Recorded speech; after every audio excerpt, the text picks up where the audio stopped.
mana ya Ustadz? Kayak mana ya Ustadz? Kayak mana ya Ustadz? Assalamualaikum warahmatullahi wabarakatuh. Apa kabarnya nih keluarga muslim? Semoga selalu diberikan kesehatan sekeluarga dan diberi kemudahan segala urusannya. Alhamdulillah, kita ketemu lagi nih kawan-kawan di program kesayangan kita. Masih di Kemyu. Kayak mana ya Ustadz? Nah, kali ini kita masih berada di kota Medan. Dan kita sudah menerima pertanyaan dari beberapa warga Medan. Kira-kira pada mau tanya apa aja ya sama Ustadz? Ya udah yuk kita langsung saja ke pertanyaan pertama. Tetap di Kemyu. Kayak mana ya Ustadz? غيب حلا ليسوء نون راو وضم الهمز والماد عدل سما ويلقاه يضم. Bismillah. Assalamualaikum warahmatullahi wabarakatuh. Alhamdulillahi rabbil alamin. Wassalatu wassalamu ala ashrafil anbiya'i wal mursalin wa ala alihi wa ashabihi ajma'in wa man tabi'ahum bi ihsanin ila yaumiddin, amma ba'd. Para pemirsa Rosyad TV di mana saja Anda berada, rahimani wa rahimakumullah. Ada pertanyaan dari saudara kita yang menanyakan tentang hukum membeli mystery box, yaitu sebuah kotak yang tidak diketahui isinya, yang penuh dengan misteri. Tidak diketahui isinya, namun dibeli atau dikeluarkan, dikenakan biaya dengan harga yang sama seluruh kotak tersebut. Yang bisa jadi isi dari kotak tersebut berbeda-beda, namun tidak diketahui apa isinya. Apa hukumnya? Baik para hamba Allah rahimani wa rahimakumullah. Sebelum kita menjawab pertanyaan ini, kami ucapkan syukran jazilan wa jazakallahu khaira wa barakallahu fiik. Semoga Allah Subhanahu wa taala melindungi kita dari segala keburukan dalam kehidupan dunia dan akhirat kita. Amin ya rabbal alamin. Baik para hamba Allah rahimani wa rahimakumullah. Membeli sebuah barang yang tidak diketahui hakikat barang tersebut, maka ini merupakan bentuk salah satu jual beli yang terlarang, disebabkan karena ada gharar, yaitu ketidakjelasan. Para ulama memberikan definisi tentang jual beli gharar, bai'ul gharari. Di antaranya adalah definisi yang berbunyi bai'ul gharari huwa kullu bai'in ihtawa jahalatan aw tadammana mukhataratan aw qimaran. Jual beli gharar adalah setiap jual beli yang mengandung ketidakjelasan atau mengandung untung-untungan atau judi. Baik para hamba Allah rahimani wa rahimakumullah. Ketidakjelasan pada barang, baik itu jenis barang, spesifikasi barang, berupa warna, ukuran, bentuk, atau apa saja memberikan pengaruh bagi harga. Begitu juga barangkali besar kecilnya barang. Bahkan ada atau tidak barang tersebut, ini juga termasuk ya ketidakjelasan pada barang tersebut. Ketidakjelasan itu juga berlaku pada alat pembayaran. Demikian pula waktu pembayaran apabila pembayaran tersebut dibayar dengan tidak tunai. Baik para hamba Allah rahimani wa rahimakumullah, semua bentuk jual beli yang mengandung ketidakjelasan seperti ini, maka ini dilarang. Dalam hadis yang diriwayatkan oleh Al-Imam Muslim dalam kitab sahihnya, Imam Abu Daud, Imam Tirmidzi, Imam An-Nasai, Di dalam kitab sunan-sunan mereka menyebutkan satu riwayat dari sahabat Abu Hurairah radhiyallahu anhu yang beliau mengatakan, naha Rasulullah sallallahu alaihi wasallam an bai'il hasati wa an bai'il gharari. Sahabat Abu Hurairah radhiyallahu anhu mengatakan bahwasanya Rasulullah sallallahu alaihi wasallam melarang jual beli hasah, yaitu jual beli dengan menggunakan media batu, baik itu sebagai alat pelemparnya atau yang lainnya, untuk bisa mendapatkan objek dari transaksi jual beli tersebut. Bisa berpotensi dapat ataupun tidak dapat. Dapat bila batu tersebut mengenai barang yang akan dibeli, tidak dapat apabila tidak mengenai, atau mengenai tapi dengan pilihan yang tidak diinginkan. Demikian dilarang oleh Nabi SAW, disebut dengan bai'ul hasah, yaitu jual beli dengan media batu. Wa an bai'il gharari, dan beliau SAW juga melarang jual beli al-gharar, jual beli gharar, yang tadi kita sebutkan definisinya adalah kullu bai'in ihtawa jahalatan au tadammana mukhataratan au qimaran, yaitu setiap jual beli yang mengandung ketidakjelasan. Di antaranya adalah jenis barang, bentuk barang, spesifikasi barang, demikian, atau mengandung untung-untungan, bisa dapat bisa tidak, bisa dapat yang besar atau yang kecil, yang murah ataupun yang mahal, au qimarun, atau judi. Baik para hamba Allah rahimani rahimakumullah, maka jauhilah bentuk jual beli seperti ini, karena sesungguhnya jual beli seperti ini dilarang oleh Rasulullah Shallallahu Alaihi Wasallam. Semoga Allah Subhanahu Wa Taala menjaga kita dari segala bentuk kemurkaan Allah Subhanahu Wa Taala. Amin ya rabbal alamin. Semoga bermanfaat. Wassallallahu ala Muhammad wa ala alihi wa ashabihi ajma'in walhamdulillahi rabbil alamin. Wassalamualaikum warahmatullahi wabarakatuh. Alhamdulillah, sudah jelas ya kawan-kawan jawaban dari Ustaz. Nah, semoga bisa menambah ilmu kita semua, dan jangan lupa mengamalkannya. Sekarang kita lanjut ke pertanyaan selanjutnya. Kayak mana ya Ustaz?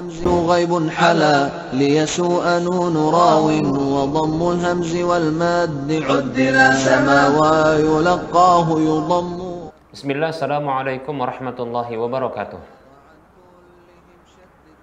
Innal hamdalillah wassalatu wassalamu ala Rasulillah wa ala alihi wa ashabihi wa man walah wala haula wala quwwata illa billah, amma ba'd. Para pemirsa Rosyad TV di mana saja Anda berada, rahimani wa rahmakumullah. Ada pertanyaan dari saudara kita yang menanyakan tentang hukum memutar murattal Al-Quran di sebuah ruangan seperti kantor, kamar, atau di dalam mobil yang speakernya ini terkadang sejajar dengan kaki. Baik para hamba Allah rahimani wa rahimakumullah, sebelum kita menjawab pertanyaan ini, kami ucapkan syukran jazilan wa jazakallahu khairan wa barakallahu fiik. Semoga Allah Subhanahu wa taala menjadikan kita hamba-hambanya yang taat kepada Allah dan Rasul-Nya sampai kematian itu datang kepada kita. Amin ya rabbal alamin. Baik para hamba Allah rahimani wa rahimakumullah, mendengarkan Al-Quran merupakan sebuah kebaikan, bahkan terhitung ibadah. Mendengarkan Al-Quran merupakan salah satu bentuk ketaatan kepada Allah Subhanahu wa taala. Buktinya adalah Allah Subhanahu wa taala memberikan motivasi dengan kerahmatan bagi orang yang mendengarkan Al-Quran dan dia diam tatkala mendengarkan Al-Quran tersebut apabila dibacakan Al-Quran. Dalam surah Al-A'raf ayat 204 Allah mengatakan a'udzu billahi minasyaitonir rajim wa idza quri'al qur'anu fastami'u lahu wa ansitu la'allakum turhamun. Allah tabaraka wa ta'ala berfirman yang artinya, maka apabila dibacakan Al-Quran, maka dengarkanlah kepadanya dan diamlah agar kalian dirahmati. Baik para hamba Allah rahimani wa rahimakumullah. Ayat ini menunjukkan kepada kita bahwa Allah Subhanahu wa ta'ala memotivasi kita untuk mendengarkan Al-Quran tatkala dibacakan Al-Quran tersebut. Dan demikian pula ya, menyengaja untuk mendengarkan Al-Quran ini juga bagus ya, agar kita mendapatkan kerahmatan dari Allah Subhanahu wa ta'ala ya, dengan syarat tentunya dengan adab mendengar dan diam. Apabila kita dalam kondisi mendengarkan Al-Quran lalu kita ada kebutuhan untuk berbicara, ada kebutuhan untuk menyampaikan sesuatu kepada orang di sekitar kita, atau barangkali kita ingin menerima telepon, maka sebaiknya murotal Al-Quran tersebut dihentikan. Lalu silakan berbicara dengan yang lainnya, agar tidak menyalahi perintah Allah Subhanahu wa ta'ala untuk diam ketika mendengarkan Al-Quran ini. Demikian. Jadi mendengarkan Al-Quran dengan syarat diam, nah ini merupakan ya ketaatan kepada Allah Subhanahu wa ta'ala agar mendapatkan kerahmatan Allah. Mendengarkan Al-Quran tatkala dibacakan Al-Quran, begitu juga diam. Baik para hamba Allah rahimani wa rahimakumullah, maka silakan lakukan hal itu dimanapun kita berada. Ketika kita beraktivitas dengan aktivitas yang lainnya, menyetir, berkendara, di dalam mobil, di rumah, dengan kegiatan-kegiatan yang lainnya, mendengar dan diam. Nah seperti itu. Walaupun kita fokus ya kepada hal yang lain, tapi tetap mendengar dan diam. Baik para hamba Allah rahimani wa rahimakumullah. Namun tentunya perlu adab yang lain. Ya, jangan sampai kita menghinakan Al-Quran tersebut. Contohnya adalah seperti ya, mengarahkan posisi speaker tersebut sejajar dengan bokong kita atau kaki kita. Barangkali bisa disiasati dengan cara adalah dengan mematikan speaker yang sejajar dengan bokong ataupun kaki kita. Namun gunakan speaker barangkali yang searah dengan badan kita, ya, begitu juga bagian atas, ya, kepala kita.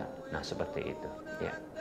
Kalaupun seandainya ya speaker tersebut berposisi di bawah, maka setidaknya jangan dekatkan kaki kita ke arahnya, karena sesungguhnya itu bagaikan ya mulut kita yang mengeluarkan suara bacaan Al-Quran, maka tidak layak tentunya diarahkan kaki kita, ya, begitu juga ya bokong kita. Ini merupakan bentuk mengagungkan syiar-syiar Allah Subhanahu wa taala, karena tentunya Al-Qur'an merupakan syiar Allah. Allah Subhanahu wa taala berfirman di dalam surah Al-Hajj ayat 32. Allah katakan a'udzu billahi minasyaitonir rajim. Dzalika wa may yu'azzim sya'airallahi fa innaha min taqwal qulub. Allah berfirman yang artinya, dan yang demikian itu, siapa saja yang mengagungkan syiar-syiar Allah, maka sesungguhnya hal itu termasuk ketakwaan hati. Baik para hamba Allah rahimani wa rahimakumullah. Semoga penjelasan ini mencerahkan dan semoga bermanfaat. Wassallallahu ala Muhammad wa ala alihi wa ashabihi ajma'in walhamdulillahirabbil alamin. Wassalamualaikum warahmatullahi wabarakatuh. غيب حلا ليسوء نون راو وضم الهمز والماد عدل سما ويلقاه يضم. Bismillah. Assalamualaikum warahmatullahi wabarakatuh. Alhamdulillahilladzi arsala rasulahu bil huda wa dinil haqqi liyudhhirahu 'alad dini kullihi wa kafa billahi shahida. Wa asyhadu an la ilaha illallah wahdahu la syarikalah. Wa asyhadu anna Muhammadan 'abduhu wa rasuluhu la nabiyya ba'dah. Amma ba'd. Para hamba Allah rahimani wa rahmakumullah. Ada pertanyaan dari saudara kita yang menanyakan tentang hukum membeli barang-barang dalam jumlah yang banyak dengan harga murah, kemudian akan dijual dalam waktu setelah itu dalam kurun yang lumayan lama yang diperkirakan akan naiknya harga barang tersebut, dan itu akan diprediksi naiknya barang di waktu yang diperkirakan akan dijual barang tersebut. Bagaimana hukum jual beli seperti ini?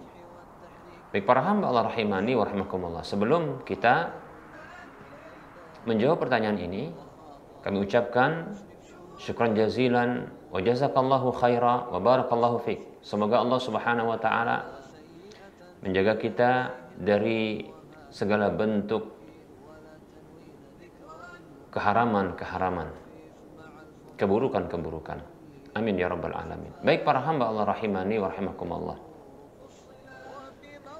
Hukum asal jual beli adalah dibolehkan. Allah Subhanahu wa taala berfirman di dalam surah Al-Baqarah ayat 29. Dan ayat ini merupakan dalil umum tentang halalnya segala sesuatu yang terkait dengan urusan dunia. Allah berfirman, A'udzu billahi minasyaitonir rajim. Huwallazi khalaqa lakum ma fil ardi jami'an. Dialah Allah Subhanahu wa taala yang menjadikan, yang menciptakan apa saja yang ada di permukaan bumi ini semuanya untuk kalian. Dari dalil ini dan yang semisal dengan dalil ini, para ulama mengambil sebuah kesimpulan dari hukum yang menjadi kaidah. Mereka mengatakan al-aslu fil asya'i al-hillu wal ibahatu hatta yaridat dalilu ala tahrimihi. Hukum asal segala sesuatu dalam urusan dunia ini adalah halal dan boleh sampai ada dalil yang datang yang menunjukkan tentang keharamannya. Jual beli termasuk yang terkait dengan urusan dunia, dan itu adalah halal. Bahkan ini dipertegas oleh Allah Subhanahu wa taala dalam surah Al-Baqarah ayat 275. Allah katakan, A'udzu billahi minasyaitonir rajim. Wa halallahu al-bai'a wa harrama riba. Dan Allah Subhanahu wa taala telah menghalalkan jual beli dan mengharamkan riba.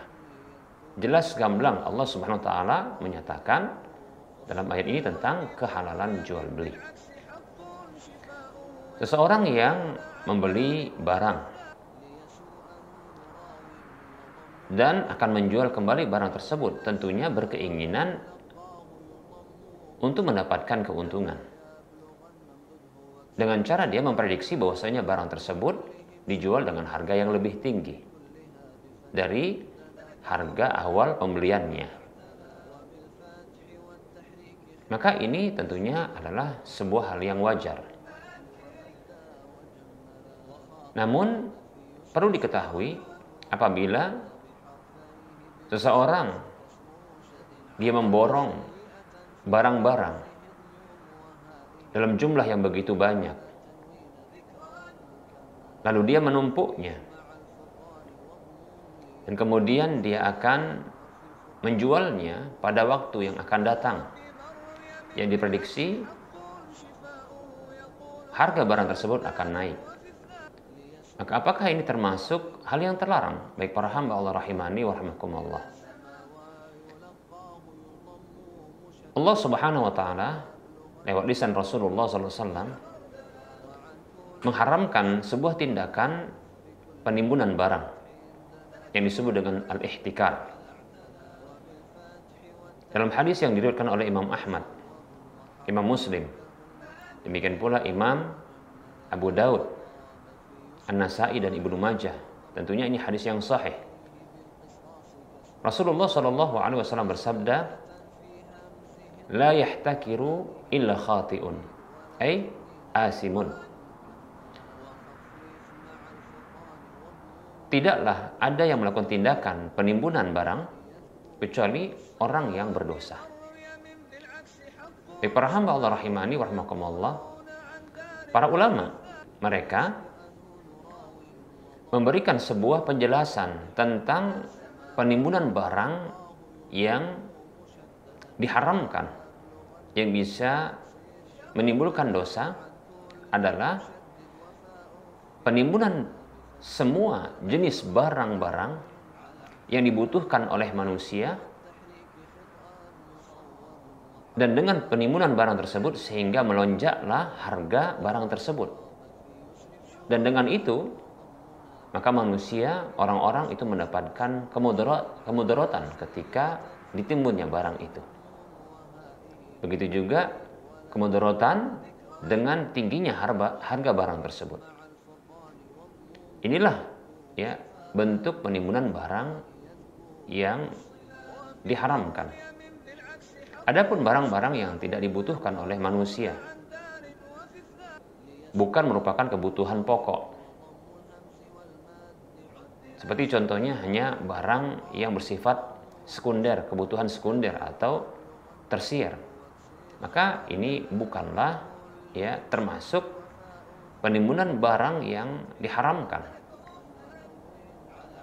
Begitu juga seandainya bila melakukan penimbunan barang pada barang-barang yang merupakan kebutuhan primer, kebutuhan pokok, namun ketika dibeli dalam jumlah yang banyak tidaklah menyebabkan naiknya barang karena penimbunan barang tersebut, karena memang diprediksi ya barang itu akan naik bukan karena sebab penimbunan, karena memang akan dinaikkan ya.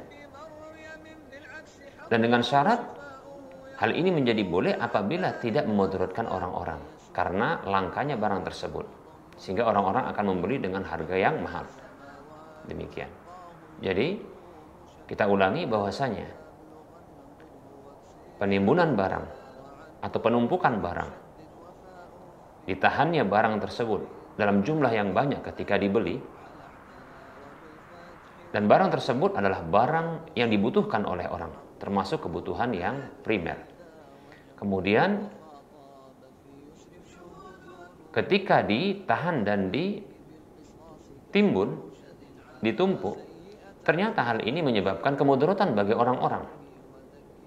Karena barang tersebut langka, sehingga naiklah, melonjaklah harga barang tersebut. Maka inilah yang dilarang. Bila barang-barang yang dikumpulkan atau dibeli dalam jumlah yang banyak, lalu ditahan untuk tidak dijual dalam waktu dekat, ternyata ini bukanlah barang yang primer, maka bukanlah termasuk penimbunan barang yang diharamkan. Begitu juga apabila dibeli barang tersebut dalam jumlah yang banyak, walaupun barang tersebut adalah barang primer, namun ternyata tidak menyebabkan melonjaknya harga barang dan juga tidak langkanya barang, sehingga hal ini tidak menyebabkan kemudaratan bagi orang-orang, maka juga tidak diharamkan. Demikian penjelasan singkat yang bisa disampaikan, semoga memberikan pencerahan. Wassalamualaikum warahmatullahi wabarakatuh. Bagi kamu yang mempunyai pertanyaan perihal agama, silahkan kirim video pertanyaan kamu menggunakan HP atau kamera ke nomor WhatsApp 0822 8888 6630 atau kirim ke email kami rasyad.tv@gmail.com dengan format isi video, nama, alamat, dan pertanyaan yang akan kamu tanyakan. Ayo kirim pertanyaan kamu dan tunggu jawabannya di Camp.U. Kayak mana ya Ustadz? Alhamdulillah kita telah sampai di pertanyaan terakhir hari ini. Nah, semoga apa yang disampaikan Ustadz tadi bisa menambah ilmu agama kita semua. Ingat ya kawan-kawan, menuntut ilmu agama itu wajib loh atas setiap muslim. Dan terima kasih telah menyaksikan episode Camp.U kali ini. Insya Allah, sampai jumpa lagi di episode Camp.U berikutnya. Assalamualaikum warahmatullahi wabarakatuh.